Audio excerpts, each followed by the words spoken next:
श्री शिवाय नमस्तुभ्यम। हर हर महादेव। राजस्थान राज्य के रतनगढ़ जिले के चुरू में गुरुजी पंडित प्रदीप मिश्रा जी द्वारा श्री शिव महापुराण कथा शुरू हो गई है। यह 7 दिवसीय शिव महापुराण कथा है जो कि 11 से 17 अप्रैल 2025 तक आस्था और यूट्यूब के माध्यम से दोपहर के 1 बजे से 4 बजे तक देखी जा सकती है। कल मतलब 14 अप्रैल का दिन बहुत ही विशेष है क्योंकि वैशाख माह का पहला सोमवार है। वैशाख माह के पहले शिव सोमवार में शीतल जल आपको शिवलिंग पर अर्पित करना है। शीतल जल कैसे तैयार किया जाता है, 3 तरीके गुरुजी पंडित प्रदीप मिश्रा जी ने बताए हैं। तीनों तरीकों की जानकारी आपको इस वीडियो के माध्यम से प्राप्त होने वाली है। आज 13 अप्रैल 2025 तीसरे दिन की श्री शिव महापुराण कथा जो कि रतनगढ़ राजस्थान में चल रही है, इसमें गुरुजी पंडित प्रदीप मिश्रा जी ने कुल 19 उपाय पत्र और उपयोगी जानकारियाँ दी हैं।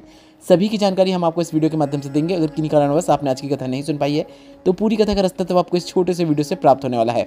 बढ़ते हैं आज की कथा की पहली विशेष जानकारी की ओर। कथा शुरू होते ही गुरुजी ने कहा, प्रथम दिवस में आंधी तूफान के कारण थोड़ी सी अव्यवस्थाएं हो गई थी जिस कारण दूसरे दिन की कथा नहीं हो पाई, पर समिति प्रशासन शासन ने व्यवस्थाएं संभाल ली हैं, इसलिए वापस तीसरे दिन की शिव पुराण कथा शुरू हो गई है। और आपको बता दें, यह जानकारी हमने आपको कल वीडियो बनाकर पहले ही दे दी थी। बढ़ते हैं आज की कथा की दूसरी विशेष जानकारी की ओर। गुरुजी ने कहा, एक बात पहले भी कही है, आज फिर से कहना चाहेंगे, आपका भाग्य आपके कर्म को नहीं बदल सकता, पर आपका किया गया कर्म आपके भाग्य को जरूर बदल सकता है। अब यह आप पर निर्भर करता है कि आपके कर्म सत्कर्म है या गलत कर्म है। जैसे आपके कर्म होंगे आपका भाग्य भी वैसा ही बन जाएगा।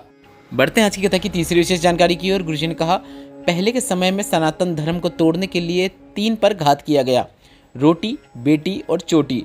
अगर हम रोटी मतलब खान पान, बेटी और चोटी बचाने में सफल रहते हैं तो हमारे सनातन धर्म पर कोई भी घात नहीं पहुंचा सकता। बढ़ते हैं आज की कथा की चौथी विशेष जानकारी की ओर। दूसरे दिन की कथा ना हो पाने के कारण सभी परेशान थे। गुरुजी ने कहा कि कई माताएं बहनें कह रही थी कि कथा क्यों नहीं आ रही है, अपने बच्चों से पूछ रही थी क्या कथा शुरू हुई, क्या कथा शुरू हुई, पर विधायक जी के प्रयास के कारण वापस शिव पुराण कथा शुरू हुई है, इसलिए उनका हम आभार व्यक्त करते हैं। बढ़ते हैं आज की कथा की 5वीं विशेष जानकारी की ओर। निर्मा जी पत्र लिख रहे हैं जिसमें लिखा, मेरे पति के लीवर में सूजन आई, डॉक्टर ने कैंसर का भी भाव बताया, उसके बाद उनके कंधे में पानी भरने लगा।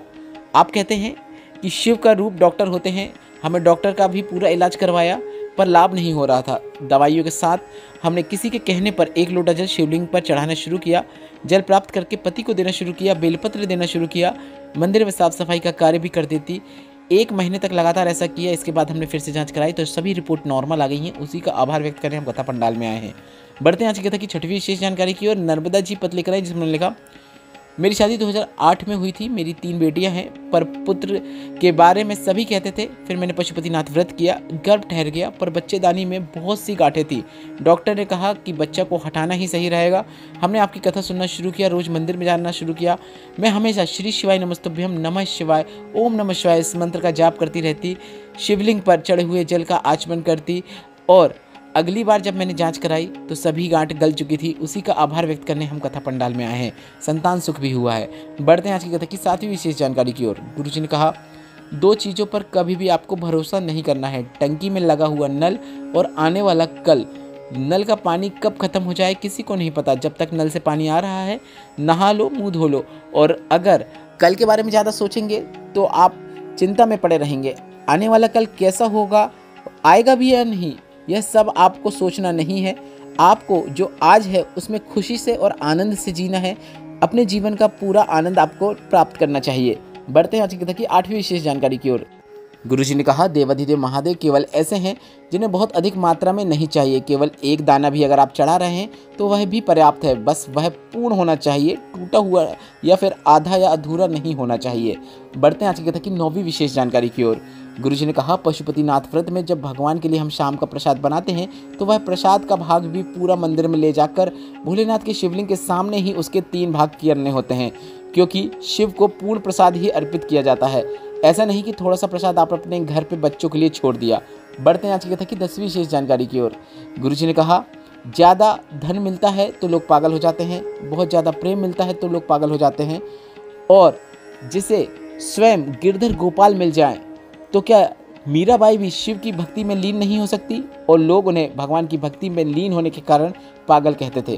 बढ़ते हैं आज की कथा की 11वीं विशेष जानकारी की ओर। गुरुजी ने कहा, डीडवाना शिव चर्चा में गए थे। वहाँ पर एक माता जी ने हमसे प्रश्न किया था कि मेरे पति को गए 7 वर्ष हो गए हैं, तो क्या मैं भोलेनाथ के मंदिर में जाकर शिवलिंग पर जल अर्पित नहीं कर सकते? तो इस पर गुरुजी ने कहा, देवी भागवत, काशी खंड और शिव पुराण का आप अध्ययन करें। उसमें लिखा है, अगर कोई नारी का पति चला गया है पर उसका पुत्र जिंदा है तो वह नारी यज्ञ, तप, अनुष्ठान, दान, पुण्य, व्रत, भजन, आराधना सब करेगी तो उसका फल उसके पूरे कुटुंब को प्राप्त होगा।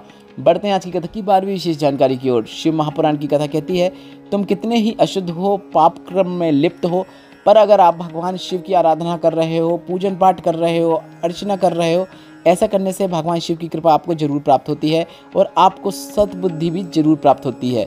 बढ़ते हैं आज की कथा की 13वीं विशेष जानकारी की ओर। गुरुजी ने कहा, 2 प्रकार के लोग होते हैं, हंसने वाले और डसने वाले। यह आपको बहुत मिलेंगे जब आप शंकर भगवान के मंदिर में जाना शुरू करते हैं, भगवान की भक्ति में लिप्त होना शुरू करते हैं, भगवान की भक्ति करना शुरू करते हैं, तो बहुत ऐसे मिलते हैं जो आपको देखकर हंसते हैं।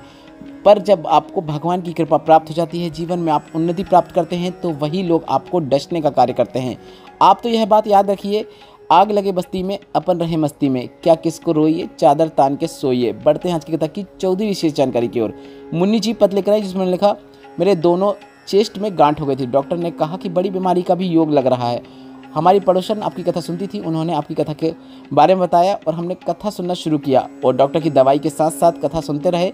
मैंने दवाई लेना शुरू किया और रोज़ मंदिर में जाकर शिवलिंग पर जल चढ़ाना शुरू किया। सीहोर से रुद्राक्ष लेकर आ गई। रुद्राक्ष वाला जल शिवलिंग पर चढ़ाकर थोड़ा सा प्राप्त करके उसका आचमन कर लेती और थोड़ा सा चेस्ट में भी लगा लेती।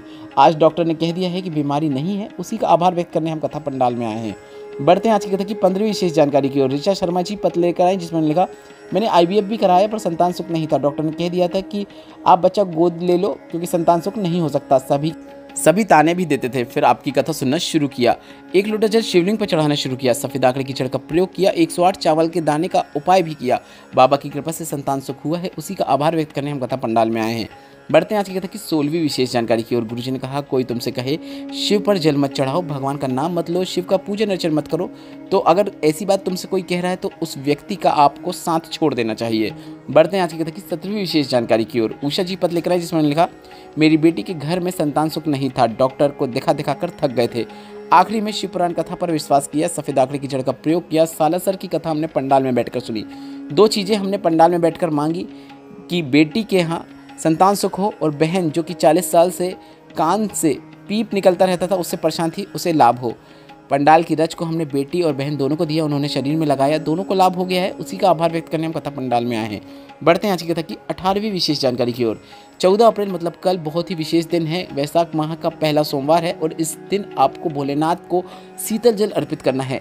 आप अपने घर के जल को शीतल जल कैसे बना सकते हैं? 3 तरीके गुरुजी पंडित प्रदीप मिश्रा जी ने बताया है।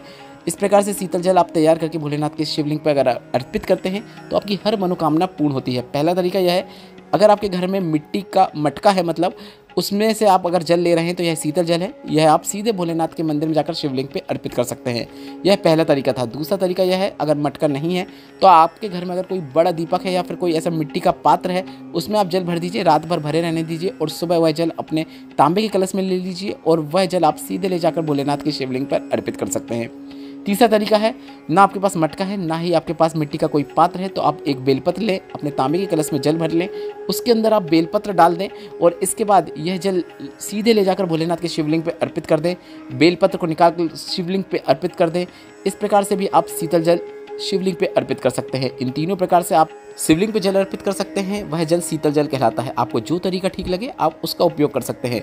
भोलेनाथ के शिवलिंग पर वैशाख माह में शीतल जल अर्पित करने से भोलेनाथ अत्यंत प्रसन्न होते हैं और हर मनोकामना वैशाख के महीने में शीतल जल शिवलिंग पे अर्पित करने से पूर्ण हो जाती है। इसके साथ ही रोग मुक्ति भी प्राप्त होती है। बढ़ते हैं कथा की 9वीं और अंतिम जानकारी की ओर। गुरुजी पंडित प्रदीप मिश्रा जी ने आगामी शिवपुराण कथाओं की जानकारी दी है, जो कि इस प्रकार है। 21 से 27 अप्रैल तक सिंहेश्वर बिहार में शिवपुराण कथा होगी। 1 से 7 मई तक जयपुर राजस्थान में शिवपुराण कथा होगी। 11 से 17 मई तक घुमला झारखंड में शिवपुराण कथा होगी। 21 से 27 मई तक दिल्ली के निरंकारी मैदान बोराडी में शिवपुराण कथा होगी। वीडियो में बताई गई जानकारी से संबंधित अगर अभी आपके मन में कोई प्रश्न है तो वे प्रश्न आप कमेंट बॉक्स के जरिए पूछ सकते हैं। हम आपके प्रश्नों का उत्तर अवश्य देंगे, भले ही थोड़ा समय लगे। अगर आपने हमें अभी तक व्हाट्सएप में फॉलो नहीं किया तो व्हाट्सएप चैनल की लिंक कमेंट बॉक्स में पिन कर दी है, जिसमें टच करके आप हमें व्हाट्सएप में फॉलो कर सकते हैं, जो कि बिल्कुल फ्री है।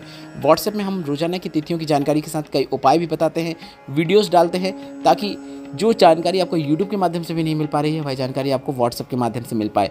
तो व्हाट्सएप चैनल की लिंक को कमेंट बॉक्स में टच करके अवश्य फॉलो कर लीजिएगा, बिल्कुल फ्री है। श्री शिवाय नमस्तुभ्यम, हर हर महादेव।